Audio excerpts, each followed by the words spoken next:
बिस्मिल्लाहिर्रहमानिर्रहीम। अस्सलाम वालेकुम। मैं हूं सूफिया मलिक और आप देख रहे हैं PKN न्यूज़। वज़ीर आज़म शहबाज शरीफ का GHQ का अलविदाई दौरा। Army chief general Asim Munir ने वज़ीर आज़म का इस्तकबाल किया। सरदार ताहिर महमूद की रिपोर्ट। पाक फौज के शोबा तल्लुकात आमा ISPR के मुताबिक army chief general Asim Munir ने वज़ीर आज़म शहबाज शरीफ का इस्तकबाल किया और उन्हें गार्ड ऑफ ऑनर पेश किया। वज़ीर आज़म ने शोहदा और गाजियों को खराज तहसीन पेश करने की तकरीब में भी शिरकत की, जहाँ उन्होंने यादगार शोहदा पर हाजिरी दी और फूल रखे। वज़ीर आज़म शहबाज शरीफ ने वादरे वतन के दफा के लिए कुर्बानियाँ देने वालों को भरपूर खराज अकीदत पेश किया।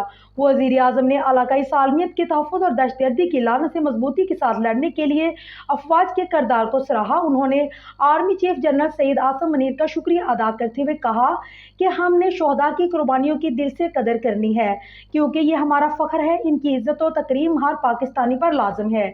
वज़ीर आज़म ने कहा कि शोहदा की यादगारों की बेहरमती करने वालों के मुंह स्याह रहेंगे। उन्होंने शोहदा के 70 खानदानों 30 जंगी जख्मियों में चेक तकसीम किए। शोहदा के वार्ड्स में उनकी तालीमी सरगर्मियों के तहत लैपटॉप भी तकसीम किए गए। मजीद कहा कि चंद माह में बेपनाह काविशें की गई, मुल्क अब मुश्किल तरीन वक्त से निकल आया है।